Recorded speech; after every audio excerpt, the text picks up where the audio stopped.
તો ઓનલાઈન ગેમિંગમાં કારણે યુવાનો અટવાયા છે। કહી શકાય કે થોડા સમય પહેલાં જ આવી અનેક ગેમો પર સરકાર દ્વારા નિયંત્રણ લાદી દેવામાં આવ્યું હતું, છતાંય હજી અનેક ઓનલાઈન ગેમિંગ યથાવત છે। શહેરના સયાજીગર વિસ્તારમાં આવેલા અર્પિતા કોમ્પ્લેક્સમાં રહેતા 28 વર્ષીય આનંદ રામચંદ્ર ધનાવડે છેલ્લા ઘણા સમયથી ઓનલાઈન ગેમિંગના રવાડે ચડ્યા હતા। આનંદ તેની માતા સાથે રહેતો હતો। ઓનલાઈન ગેમિંગ આજના સમયમાં યુવાનો માટે શોર્ટકટથી રૂપિયા કમાવાનો સહેલો રસ્તો બની ગયો છે। પોલીસ સૂત્રો દ્વારા મળતી માહિતી અનુસાર આનંદ તેના મોબાઈલમાં ડ્રેગન ટાઈગર નામની ઓનલાઈન ગેમ રમતો હતો। જો કે આ ગેમમાં તે રૂપિયા હારી જતા તેને અંતિમ પગલું ભર્યું છે। કહી શકાય પોતાના ઘરમાં જ ઘરે ફાંસો ખાઈ જીવન ટૂંકાવ્યું છે। તો કહી શકાય કે ઓનલાઈન ગેમ રમતા યુવાનો માટે ચેતવણીરૂપ કિસ્સો કહી શકાય।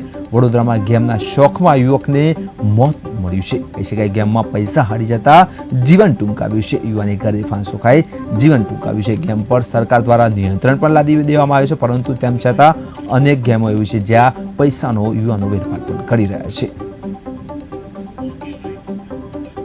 હા, એ તો વ્યવસ્થિત રહેતો હતો। મને તો એટલું સારું રાખતો હતો ને, મને તો છોકરી જેવો માનતો હતો એ। અને મારા ભાઈ તો બહુ સ્વભાવમાં સારો હતો। આ બધા છોકરાઓ એને વળકે છે ને, તો આવતા હતા બધા બેસે, એ લોકો વાતો બીતો કરે, મેચ બેચ દેખે, એવું બધું। મારો ભાઈ બહુ સારો હતો।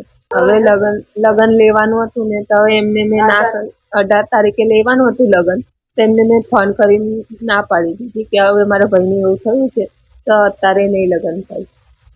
ના, સ્વભાવ બહુ સરસ હતો। કોઈને બી પૂછો, એ સ્વભાવ તો બહુ સરસ હતો।